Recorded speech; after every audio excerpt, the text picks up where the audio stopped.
Hello student, आज हम लोग पढ़ने वाले हैं ट्रांसपोज ऑफ मैट्रिक्स।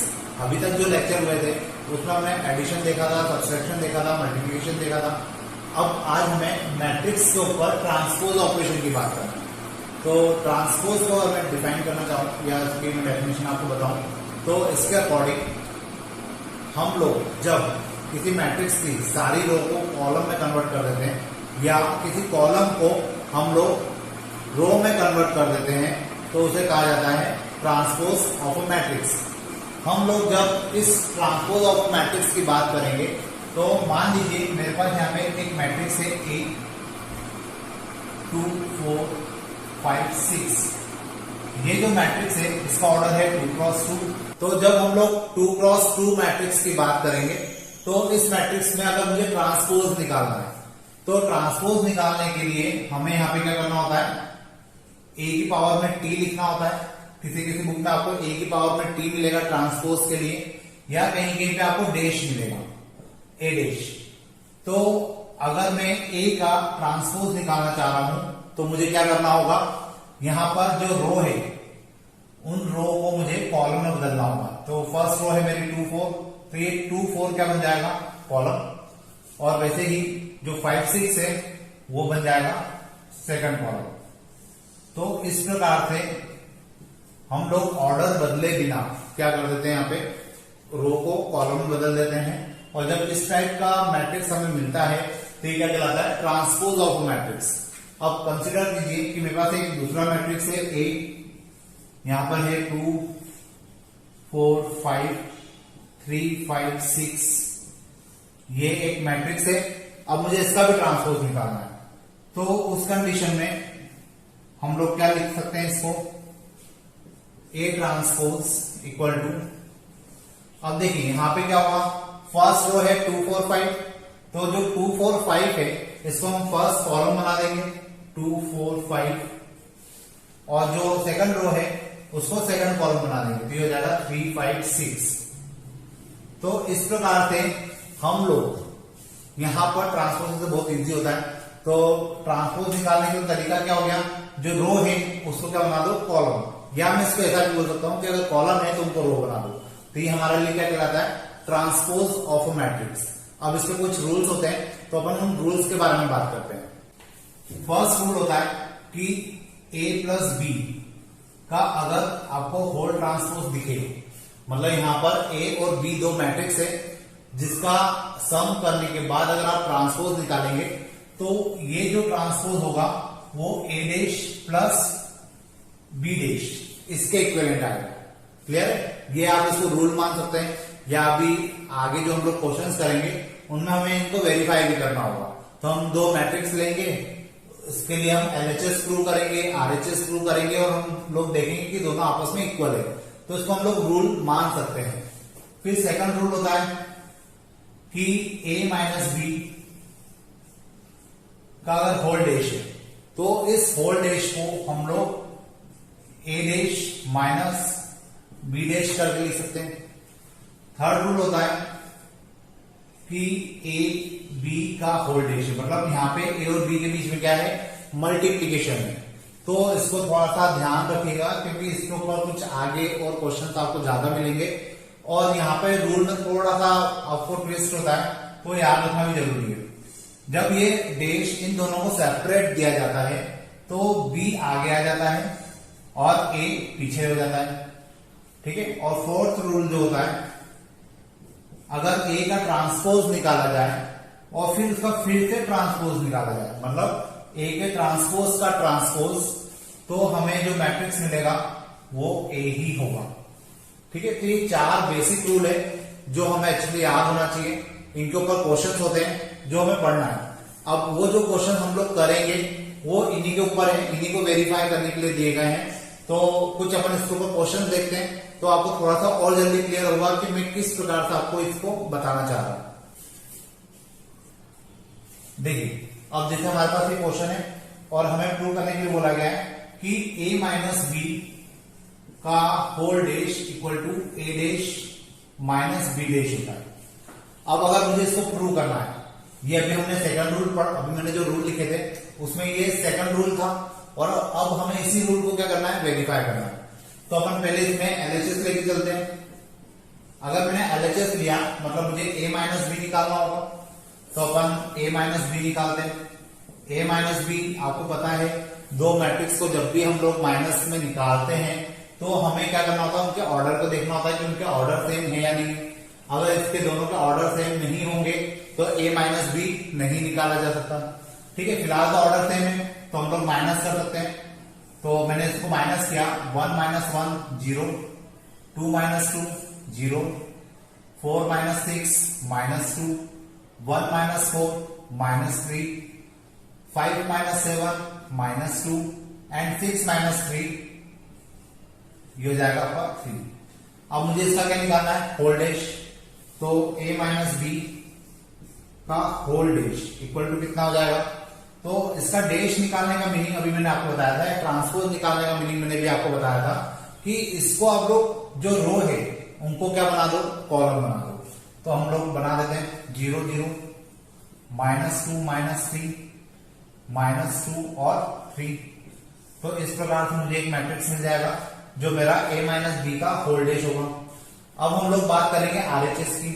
तो जब आरएचएस की बात करेंगे तो उसमें सबसे पहले मुझे a और b का क्या निकालना होगा, ट्रांसपोज निकालना होगा। तो मैं यहां पर बात करता हूं आरएचएस की। इसमें सबसे पहले मैं a डैश निकालता हूं। तो a डैश निकालने का मतलब क्या हुआ, मेरे पास ये मैट्रिक्स है, इसका डैश निकालना है। तो इसका डैश निकालना मतलब ये जो मैट्रिक्स होगा इसके अंदर जो आपके रो है वो रो आपकी कॉलम बन जाएंगे, मतलब 1 2 4 1 1 2 4 1 और 5 6। उसके बाद अब हमें बी डैश निकालना है, क्योंकि यहां पे देखिए आरएचएस में हमें बी डैश की जरूरत पड़ेगी। तो बी डैश निकालने के लिए बी मैट्रिक्स ये इसका ट्रांसपोज निकालते हैं। तो बी डैश हो जाएगा, यहां पे भी जो रो है उनको हम कॉलम बना देंगे, 1 2 6 4 और 7 3। यहां आ जाएगा 7 और 3। अब फाइनली मुझे आरएचएस के अकॉर्डिंग क्या करना है, a minus b, a dash minus b dash करना है। इसको मैं इक्वेशन 1 दे देता हूं ताकि आगे मैं बता सकूं कि इक्वेशन 1 और इक्वेशन 2 आपस में इक्वल आ गई। तो अब हम लोग निकालते हैं a dash minus b dash. तो फाइनली मुझे अब इन दोनों मैट्रिसेस को आपस में माइनस करना है। तो कितना आ जाएगा देखिए, 1 माइनस 1 हो जाएगा 0, 4 minus 6 minus 2, 5 minus 7 minus 2, 2 minus 2 0, 1 minus 4 minus 3, 6 minus 3, ये हो जाएगा 3। ये हो गई मेरी इक्वेशन 2। अब देखिए अगर आप लोग इस इक्वेशन को, इक्वेशन 1 को और इक्वेशन 2 को देखेंगे तो आप लोग यहां से जज कर सकते हैं कि ये वाले एलएचएस जो आ रहा है हमारा और जो आरएचएस आ रहा है वो आपस में क्या है, इक्वल है। तो मैं यहां लिख सकता हूं इक्वेशन 1 इक्वल टू इक्वेशन 2। ठीक है, इसका मतलब क्या हो गया कि जो एलएचएस है वो आरएचएस के इक्वल होगा। और अगर एलएचएस आरएचएस के इक्वल है मतलब हम लोग इसको लेके चले थे तो ये दोनों आपस में इक्वल है। तो हमने अभी जो रूल्स पढ़े थे उन रूल्स के अकॉर्डिंग a माइनस बी का whole dash equal to a dash minus b dash हमारे पास प्रूव हो जाता है। अब देखिए मैं इसी क्वेश्चन में थोड़ा सा करेक्शन करता हूं तो शायद आपको जल्दी क्लियर हो। अब बाय चांस अगर मैं बोलूं कि आपको इसी क्वेश्चन में यहां पर प्रूव करना है a प्लस बी का होल डैश और a dash plus b dash, तो क्या चेंजेस आएंगे, मुझे एलएचएस लेना पड़ेगा। अब a प्लस बी है तो अपन यहाँ पे a प्लस बी निकालेंगे, a प्लस बी निकालेंगे तो उस कंडीशन में दोनों मैट्रिक्स आपस में प्लस हो जाएंगे। तो प्लस होंगे तो इसको थोड़ा सा चेंज कर लेते हैं अपन, क्योंकि इसी के बेसिस पे हम लोग बाकी क्वेश्चन भी बहुत इजी है, कर सकते हैं। 1 और 1 हो जाएगा 2, 2 और 2 हो जाएगा 4, 4 और 6 हो जाएगा 10, 1 और 4 हो जाएगा 5, 5 और 7 हो जाएगा 12, 6 और 3 हो जाएगा 9। तो ये हमारा a प्लस बी आ गया। अब a प्लस बी का हम लोग क्या निकालेंगे, ट्रांसपोज निकालेंगे। तो ट्रांसपोज निकालने का मीनिंग क्या हुआ, हमें क्या करना है, हमें सिंपल सा ये जो रो है इनको कॉलम में बदलना है। तो ये हो जाएगा 2, 10, 12, 4, 5, 9। ये मेरी इक्वेशन 1 हो गई। अपन ने जो फर्स्ट रूल लिखा था अपन उसको वेरीफाई कर रहे हैं और इसी क्वेश्चन के ऊपर कर रहे हैं, तो आपको थोड़ी सी एक रफ आइडिया मिल जाएगा कि किस प्रकार से क्वेश्चन किए गए। अब देखिए, जब मैं आरएचएस की बात कर रहा हूं तो वहां मुझे ए डैश और बी डैश की जरूरत पड़ेगी। तो ए डैश और बी डैश तो हमने निकाल रखे हैं, उसमें कोई चेंज होगा नहीं। अब बस हमें क्या करना है, प्लस करना है। तो यहाँ पे हम लोग प्लस कर देते हैं, और जब प्लस करेंगे तो मैट्रिक्स में चेंज आ जाएगा, और वो चेंज क्या होगा, 1 और 1 हो जाएगा 2, 4 और 6 हो जाएगा 10, 5 और 7 हो जाएगा 12, 2 और 2 हो जाएगा 4, 1 और 4 हो जाएगा 5, 6 और 3 हो जाएगा 9। आप देख सकते हैं इक्वेशन 1 जो हमारी आएगी मतलब एलएचएस, और इक्वेशन 2 जो आएगी मतलब आरएचएस, वो क्या है, वापस से इक्वल है। तो इसका मीनिंग क्या होगा कि a प्लस बी का होल डैश इसके इक्विवेलेंट होता है, a डैश बी डैश के इक्वल होता है। तो ये भी प्रूव जाता है। तो हमने जो रूल लिखे थे उसमें फर्स्ट और सेकंड तो हमने एक ही क्वेश्चन से प्रूव कर दिया। अब उसके अंदर लिखे हुए कुछ और रूल हैं, जो 2 रूल अपन ने देखे थे इसके अलावा। तो अपन अब आने वाले लेक्चर में, नेक्स्ट लेक्चर में अपन उनके बारे में देखेंगे कि उनको कैसे प्रूव किया जाएगा। अभी जब लास्ट लेक्चर हुआ था तो हमने देखा था ट्रांसपोज ऑफ मैट्रिक्स। हमने मैट्रिक्स के ट्रांसपोज को समझा था कि किस प्रकार से मैट्रिक्स का ट्रांसपोज निकाला जाता है, और उसके ऊपर हमने 1 या 2 क्वेश्चंस भी किए थे। अब आज इस लेक्चर में हम लोग उसी के ऊपर कुछ और क्वेश्चंस करेंगे, और जो उसके और दूसरे रूल्स हमने पढ़े थे, टोटल 4 रूल हमने पढ़े थे। तो बाकी के 2 रूल जो हमने जिनके ऊपर हमने क्वेश्चन नहीं किए थे वो आज हम लोग करने वाले हैं। तो देखिए, जैसे फिलहाल मेरे पास 2 मैट्रिक्स है। मुझे यहाँ पे बोला गया है कि मुझे a प्लस 2b की पावर t की वैल्यू को फाइंड आउट करना है। ठीक है, अब मैंने यहाँ पे आपको समझा दिया था कि b की पावर में t का मतलब क्या होता है, ट्रांसपोज। तो मुझे b की पावर t की जरूरत पड़ेगी। तो b की पावर t मैं पहले ही निकाल लेता हूँ, कितना आएगा, b की पावर t का मतलब होता है ट्रांसपोज करना। तो देखिए, इसका मैं ट्रांसपोज करूंगा तो कितना आएगा, 1, 5, 6, 7, 3 और 2। ये मेरे लिए क्या कहलाएगा, ट्रांसपोज ऑफ बी कहलाएगा। अब इसके बाद मैं यहां पे क्या करूंगा, a प्लस 2bt मतलब a plus 2b to the power t। तो इसका मीनिंग क्या हुआ कि पहले तो मुझे a मैट्रिक्स लिखना है। ये हो जाएगा 4, 3, 2, 5, 1, 6 प्लस 2 टाइम्स b का ट्रांसपोज। b का ट्रांसपोज मतलब ये रहा, ये कितना आ जाएगा, 1, 5, 6, 7, 3 और 2। अब अगर मैं इसी को थोड़ा सा और सॉल्व करना चाहूं तो फर्स्ट मैट्रिक्स तो मेरा एज इट इज आने वाला है। तो ये हो जाएगा 4, 3, 2, 5, 1 और 6। जबकि जो ये वाला मैट्रिक्स है इसमें क्या होगा, 2 का मतलब मल्टीप्लाई हो जाएगा। तो 2 का जब हम लोग मल्टीप्लाई कर देंगे तो फाइनली मुझे क्या मिलेगा, 2, 14, 10 और 6, 12 और 4। तो इस प्रकार से मुझे 2 मैट्रिक्स मिलेंगे। अब फाइनली मुझे क्या करना है, इन दोनों को ऐड कर देना है। तो जब मैं इन दोनों को ऐड करूंगा तो मुझे फाइनल आंसर मिल जाएगा। ये हो जाएगा 6, ये हो जाएगा 17, यहां आ जाएगा 12, यहां आ जाएगा 11, 13 एंड दिस विल बी 10। तो ये मेरा क्या हो जाएगा, a प्लस 2 टाइम्स b की पावर t। तो इस प्रकार से मैं क्या कर सकता हूं, ये जो वैल्यू है इसको निकाल सकता हूं। अब अपन देखते हैं जो नेक्स्ट क्वेश्चन है कि उसको कैसे करेंगे। देखिए, अभी मेरे पास नेक्स्ट क्वेश्चन है। हमने जो रूल्स पढ़े थे ट्रांसपोज ऑफ मैट्रिक्स के, उसमें हमने एक रूल ये भी पढ़ा था, और मैंने आपको कहा भी था कि जब आपका मल्टीप्लिकेशन की बात होगी तो आपको थोड़ा सा ध्यान रखना है, क्योंकि इसमें जो b होता है वो आगे रहता है। तो हम लोग उसको प्रूव करके देखते हैं कि हमारा आंसर क्या आ रहा है। सबसे पहले हम लोग एलएचएस लेके देखते हैं। तो एलएचएस में हमें क्या करना है, पहले ए बी निकालना पड़ेगा, और ए बी निकालने का मतलब है कि हमें ए और बी का मल्टीप्लाई करना है। तो ए लिख देते हैं 1, -2, 3, -4, 2 और 5। और इसके साथ कौन सा मैट्रिक्स आएगा, ये वाला 1 3 -1 0 2 और 4।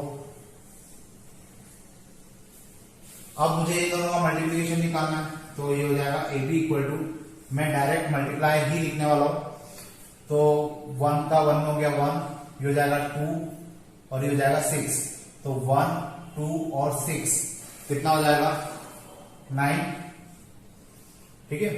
फिर इसका इसमें क्या, तो 3 0 और 12, तो 3 और 12 हो जाएगा 15। हम लोग अब आते हैं नेक्स्ट रो में, ये हो जाएगा -4 -2 मतलब माइनस का 6 और प्लस का 10, तो ये हो जाएगा 4। फिर -12 0 और 20, माइनस का 12 0 और 20 में से 12 जाएगा तो यहां कितना बचेगा 8। तो मुझे ए बी तो मिल गया। अब मुझे तो ए बी का यहां पे क्या निकालना है, होल डैश, तो मैं इसका ट्रांसपोज कर देता हूं। तो इसका अगर मैंने ट्रांसपोज किया तो आपको पता है कि जो रो है वो कॉलम बन जाएंगे, तो 9 15 जो है वो नीचे आ जाएगा और 4 और 8 यहां पे आ जाएंगे। तो इस प्रकार से आपको क्या मिल जाएगा, ट्रांसपोज ऑफ ए बी। अब इसके बाद मुझे निकालना है बी डैश और ए डैश का प्रोडक्ट। तो हम लोग अब आरएचएस की बात करेंगे, और जब हम लोग आरएचएस की बात करेंगे तो आपको पहले बी डैश और ए डैश निकालना पड़ेगा, और वो निकालने के पहले हम लोग इसमें इक्वेशन 1 दे देते हैं, ताकि आगे हम लोग कंपेयर करके बता पाएंगे कि इक्वेशन 1 और 2 आपस में इक्वल आ रही है। तो अपन आप निकालते हैं बी डैश, यहां पे बी ये है, तो बी की वैल्यू कितनी रहेगी, जो रो है वो आपके कॉलम में कन्वर्ट हो जाएंगे, तो ये हो जाएगा 1 3 -1 0 2 एंड 4। और साथ में जो आपका ए है, अगर हम ए डैश निकालें तो ए डैश कितना आएगा, ए डैश हो जाएगा आपका जो रो में है वो कॉलम में कन्वर्ट हो जाएगा, तो ये हो जाएगा 1 -2 3 -4 to 5 -4 2 और 5। मैं यहां पे क्या निकाल रहा हूं, आरएचएस है ना, पर आरएचएस की बात कर रहा है, और आरएचएस में हमें बी डैश और ए डैश को मल्टीप्लाई करने के पहले बी डैश और ए डैश निकालना थे, तो अपन ने वो निकाल ली। अब मैं इनका मल्टीप्लाई कर देता हूं, तो बी डैश ए डैश का मल्टीप्लाई अगर किया जाए तो मुझे सबसे पहले क्या करना होगा, इन दोनों को साथ में लिखना होगा। और यहाँ पे ध्यान रखिएगा, बी डैश अगर आपके पास है, बी डैश मल्टीप्लाई ए डैश निकालना है तो आपको बी डैश को पहले लिखना होगा। तो बी डैश अगर मैं पहले लिखूं तो यहाँ पे कितना आ जाएगा, 1 -1 2 3 0 4। और जो दूसरा मैट्रिक्स होगा ए डैश, उसको अपन लिखें तो ये कितना आएगा, 1 -4 -2 2 3 और 5। तो इस प्रकार से मुझे क्या मिल जाएगा, मैट्रिक्स मिल जाएगा। अब मुझे केवल इनका मल्टीप्लिकेशन करना है, तो बी डैश ए डैश निकालते हैं हम लोग। ध्यान से देखिए कैसे निकलेगा, 1 और 1, इन दोनों 1 का मल्टीप्लाई हुआ तो ये 1 हो गया, ये हो जाएगा प्लस का 2, 3 हो जाएगा, 3 और 6 कितना हो जाएगा 9। तो हमारा पहला एलिमेंट कितना आ जाएगा 9। फिर यहां पर -4 और -2, -4 और -2 -6 हो जाएगा, और ये हो जाएगा कितना 10। तो 10 में से 6 जाएगा तो कितना बचेगा 4 बचेगा। आप यहां पे भी देख सकते हैं 9 और 4 आ रहा है, तो मतलब अभी तक तो हम लोग सही कर रहे हैं। अब इसके बाद हम लोग नेक्स्ट रो में जाते हैं, ये हो जाएगा 3, ये हो जाएगा 0, ये हो जाएगा 12। तो 3 और 12 मिलकर कितना देगा आपको 15, और यहां भी 15 है, मतलब अभी भी हमारा सही है। अब लास्ट एलिमेंट निकालना है, ये हो जाएगा -12 0 और 20। 12 माइनस का 12 और 20 में से 12 माइनस करेंगे तो हमें कितना मिलने वाला है 8। ये मेरी हो जाएगी इक्वेशन 2। अब आप इक्वेशन 1 और 2 से देख सकते हैं, इक्वेशन 2 यही लिखिए, इक्वेशन 1 भी यही लिखिए। आप इन दोनों को कंपेयर कर सकते हैं और देख सकते हैं कि ये दोनों आपस में इक्वल है। अब अगर ये दोनों आपस में इक्वल है, मतलब हमें तो यही प्रूव करना था कि आपस में इक्वल आते हैं या नहीं आते, तो इस प्रकार से हम लोग क्या कर सकते हैं, क्वेश्चन को प्रूव कर सकते हैं। अब इसी में मैं आपको एक क्वेश्चन और एक्स्ट्रा बता देता हूँ। जैसे यहाँ पे अभी तो मुझे ए बी का होल डैश, बी डैश और ए डैश निकालना था, लेकिन हो सकता है जैसे हमने एक रूल पढ़ा था ए डैश का होल डैश। तो देखिए इसको अपन कैसे करेंगे। देखिए मान लीजिए मेरे पास ये मैट्रिक्स है और अपन ने एक रूल पढ़ा था ए डैश का होल डैश इक्वल टू ए होता है। तो अपन इसी मैट्रिक्स के लिए प्रूव करके देख लेते हैं। ठीक है, तो अपन सबसे पहले तो क्या निकालते हैं यहाँ पे ए डैश, और जब हम लोग ए डैश निकालेंगे तो आप बताइए क्या आना चाहिए। यहां पर जितनी रो है वो सारी रो किसमें कन्वर्ट हो जाएगी, कॉलम में। तो ये हो जाएगा 1 -2 और 3, और ये हो जाएगा -4 2 और 5। ठीक है, तो ये हमें क्या मिल गया, ए डैश मिल गया। अब मैं इसी ए डैश का वापस से क्या निकालता हूं, डैश। क्यों ऐसा कर रहा हूं, मैं यहाँ पे एलएचएस से काम कर रहा हूं, और एलएचएस में मुझे क्या निकालना था, ए डैश का डैश निकालना था। तो ए डैश का डैश निकालने के लिए आपको पहले ए डैश निकालना पड़ेगा, और ए डैश निकाला हमने यहाँ पे इस प्रकार से। अब मुझे फाइनली क्या करना है, एक और डैश निकालना है। तो मैं इसको ऐसा लिख सकता हूं, ए डैश का होल डैश इक्वल टू। अब देखिए, अब मैं इसी ए डैश का वापस से डैश निकालने जा रहा हूं। तो ये जो रो है अब ये वापस से क्या बन जाएगी, कॉलम। ये हो जाएगा 1 -4 -2 2 3 और 5। अब इसी को अगर मैं थोड़ा सा और मेंशन करना चाहूं तो ये क्या हो जाएगा, ए डैश का होल डैश। ये तो मैंने यहाँ पे एज इट इज लिख दिया, और ये जो आया है ये मेरा ए ही तो है। ठीक है, तो इस प्रकार से ये जो अपन ने फोर्थ रूल पढ़ा था लास्ट लेक्चर्स में, उसमें मैंने आपको बताया था फोर्थ रूल यही था, ए डैश का होल डैश इक्वल टू किसके इक्वलेंट होता है, ए के इक्वलेंट ही होता है। तो आपको ये चीज पता होना चाहिए कि किसी भी डैश का डैश निकाला जाएगा तो वापस से हमें वही मैट्रिक्स मिल जाएगा। तो अभी हम लोगों ने अभी तक के लेक्चर्स में एक तो ट्रांसपोज ऑफ मैट्रिक्स वाले अभी जो पार्ट चल रहा था लास्ट लेक्चर और इस लेक्चर में मिलाकर हमने चारों रूल्स को प्रूव करके देखा। जो रूल्स हमने पढ़े थे 4 रूल, उन्हीं के ऊपर हमने क्वेश्चन को लिखा, उनको वेरीफाई किया। अब जब नेक्स्ट लेक्चर होगा तो उस नेक्स्ट लेक्चर में मैं आपको सिमेट्रिक मैट्रिक्स और स्टियोसिमेट्रिक मैट्रिक्स के बारे में बताऊंगा, और उसी के आगे फिर कुछ क्वेश्चन होंगे, और वो क्वेश्चन कंप्लीट होते ही हमारा मैट्रिक्स वाला पार्ट खत्म हो जाएगा। ठीक है, आज के लिए अपन इतने ही रखते हैं। Thank you.